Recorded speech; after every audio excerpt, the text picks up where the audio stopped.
The latest now from Russia's war on Ukraine. I want to show you some remarkable images that capture the extent of the power outages in Ukraine in the aftermath of Russian bombardments. Now, these are time-lapsed satellite photos from NASA taken over the last couple of weeks, and you can see much of the country in darkness.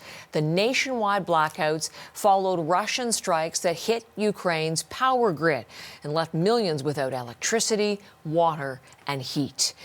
With the latest on the details from the war on Ukraine, Sergio Olmos is with us. He's in Warsaw, reporting from Poland and following closely what's happening in Ukraine. People in the country, Sergio, beginning what promises to be a very hard winter. So what is the latest on Ukraine's work to restore the country's electrical grid?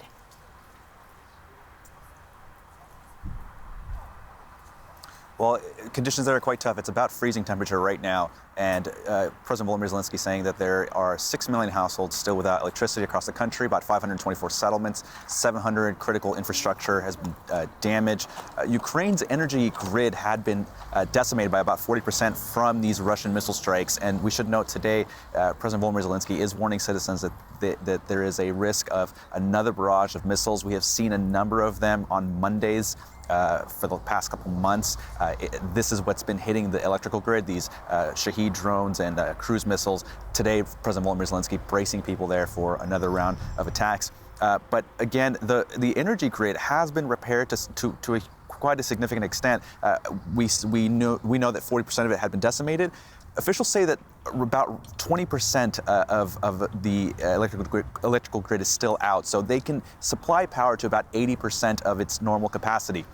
All that being said, though, you got to understand that it's wartime, and a lot of things that are being prioritized are not civilian needs. And so even though that they have 80% of their capacity, officials estimate, that doesn't mean that regular people are accessing the power at regular intervals. I spoke to a lot of people in Kyiv who are living still in blackout periods that extend far beyond the scheduled blackouts. And it's because Ukraine still needs to prioritize a lot of that energy for its military needs and infrastructure.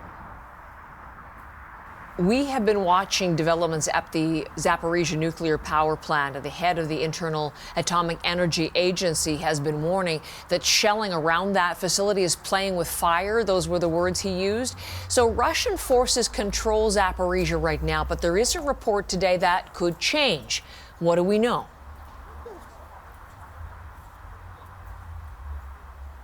That's right. Rafael Mariano Grossi, who leads the International Atomic Energy Agency, the UN's top atomic watchdog, has been calling for a demilitarized zone around the plant.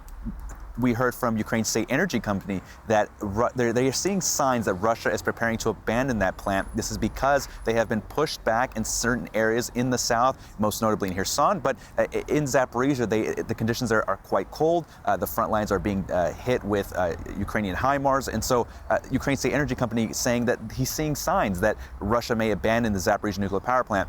However, Dmitry Peskov, a Kremlin spokesperson, today said that there are no signs that Russia is going to abandon the Zaporizhzhia nuclear power plant. We are still following updates there, as that plant has been seeing significant shelling over the past few months. Sergio, thank you so much. Sergio Olmos is in Warsaw watching the war across the border.